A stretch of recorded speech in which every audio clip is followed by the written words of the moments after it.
Hello friends, today I will discuss the relations of power factor, real power, reactive power, apparent power, impedance, voltage in various circuits.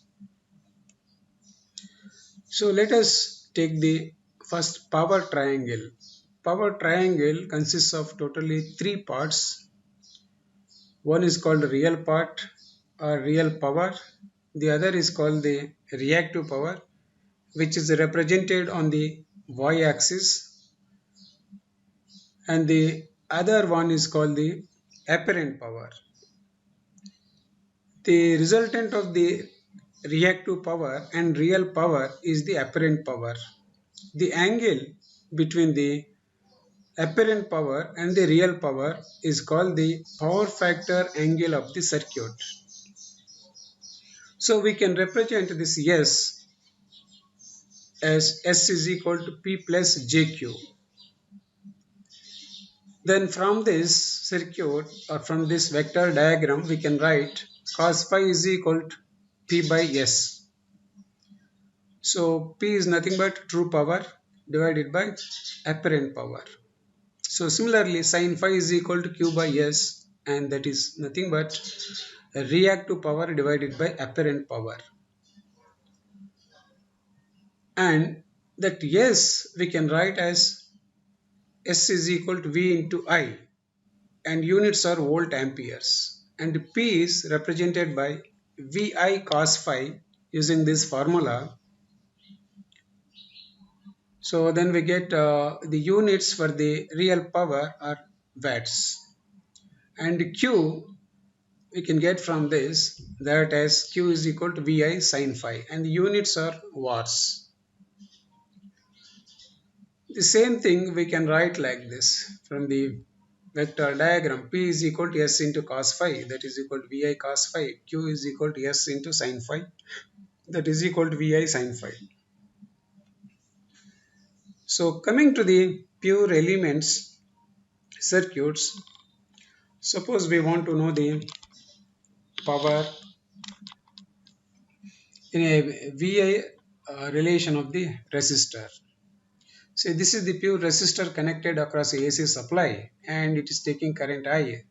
And if you draw the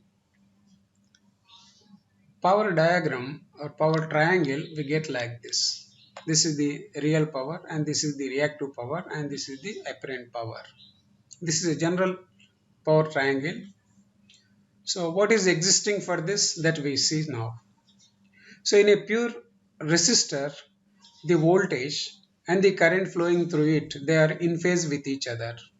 That means the power factor cos phi is equal to cos 0, that is phi is equal to 0. So we get cos phi is equal to 0. Cos phi 0 means we get 1. So this is called the unity power factor. So for a pure resistor connected to a AC supply, the circuit power factor we call as unity power factor circuit, and the power factor in the circuit is called unity or U1.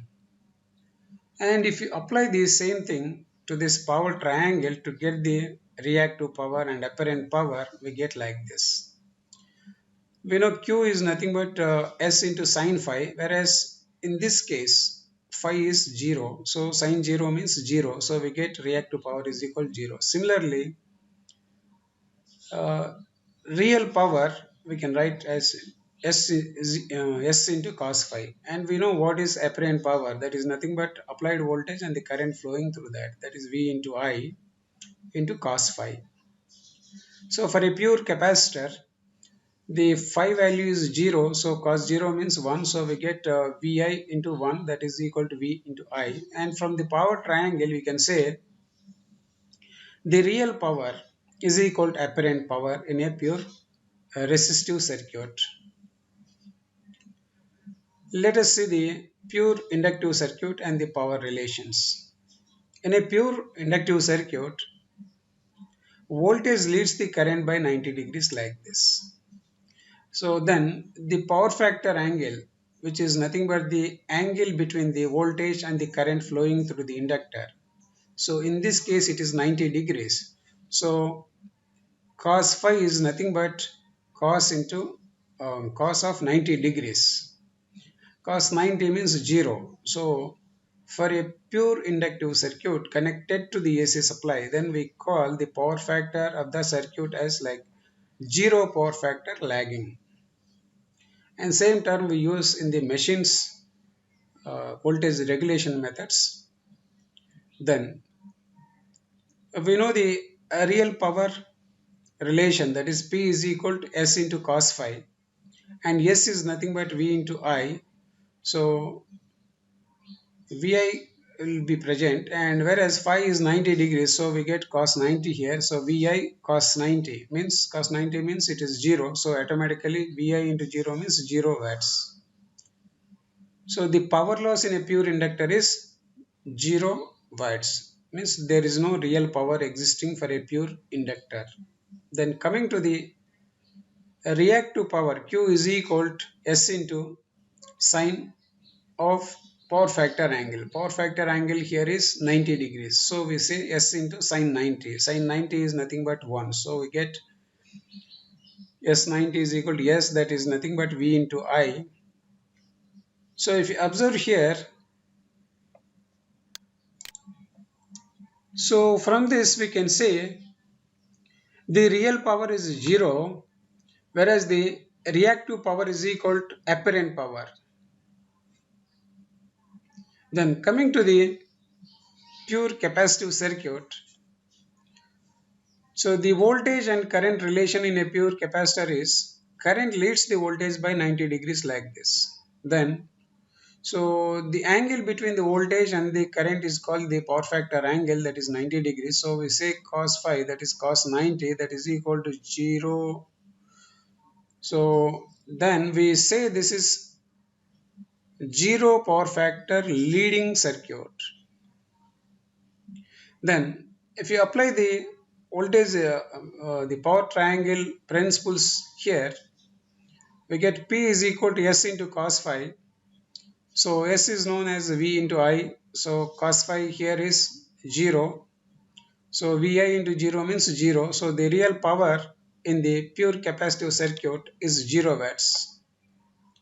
And coming to the reactive power, so here also we get S into sine phi, that is nothing but sine 90. So sine 90 is 1. So we get Q is equal to S. So that S is nothing but V into I.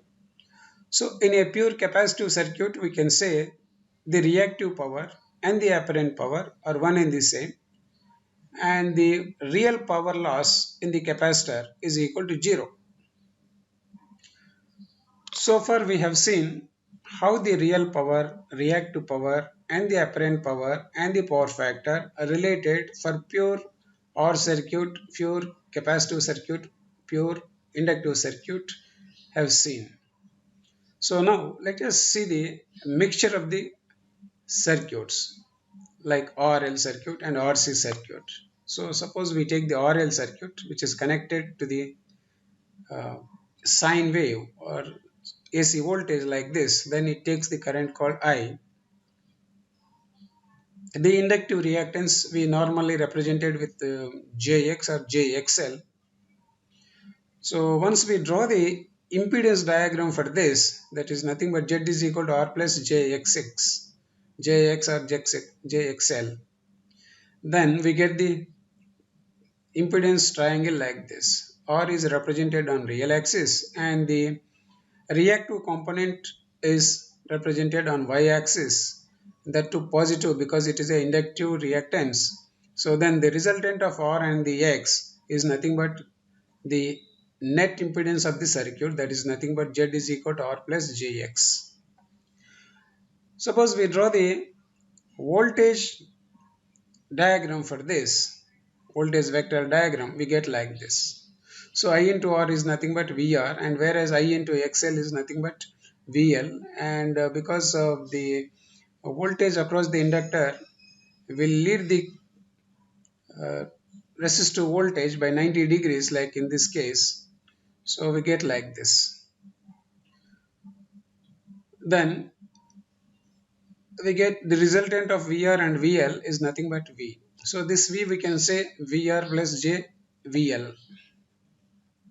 Similarly, if you draw the power triangle, we get like this P and JQ and S. Remember here this Q is coming in the Y axis and that too positive. For a inductor, we get the reactive power with a positive sign like this. And from this we can say cos phi. From the impedance triangle we can say R by Z, and from the voltage vector diagram we can say it is nothing but VR by V, that you can see here, R by Z, VR by V. Similarly, from the power triangle we get cos phi is nothing but P by S. So we can also write as tan phi is equal to XL by R. So from the vector impedance vector triangle. So that also we can write as VL by VR. That is also we can write as P by S. So this is also we often use while doing the problems. Next, coming to the RC circuit. So in a RC circuit, look at this. R and C are connected in series and in series with the AC supply. And if you draw the impedance triangle for this, we get like this. Resistance is on x-axis, positive, and the reactance of the capacitor will lie in the negative side y, that is like this. So minus jxc we represent. The resultant of these two we get as z, that is z is equal to r minus jxc. So if you draw its voltage vector diagram, the voltage drop across the resistor we get as VR just by multiplying this R with I. Similarly, by multiplying I with this JXC, we get voltage drop across the capacitor, that is minus JVC. And then the resultant of these two voltages is nothing but the applied voltage V. So once we know these diagrams, we can also write the cos phi equation like this. So cos phi is equal to R by Z from this impedance triangle. From the voltage vector diagram, we get minus Vc by V, then is equal to real power divided by apparent power, that is S, that is from power triangle. So similarly we can write for tan phi also, that is minus Xc divided by R is equal to minus Vc divided by VR, that is also equal to P by S. So from here we can say tan phi is nothing but Xc by R with minus sign, and that is equal to minus Vc by VR, that is equal to Q by P. So this comes from the power triangle, whereas the other two will come from the one from the impedance triangle, the other one from the voltage vector diagram. So let me summarize once. So here we have seen how to calculate the real power, reactive power and apparent power for pure resistive circuit, for pure inductive circuit, for pure capacitive circuit. Similarly, we have seen the way of calculating the real power, reactive power, apparent power and the power factor in terms of the impedance, in terms of the voltage, or in terms of the real power, apparent power and reactive power for the RL circuit, similarly for RC circuit. And we also observed that for pure inductive circuit, for pure capacitive circuit, there is no real power loss. So in fact there whatever reactive power is there, that is also equal to the apparent power.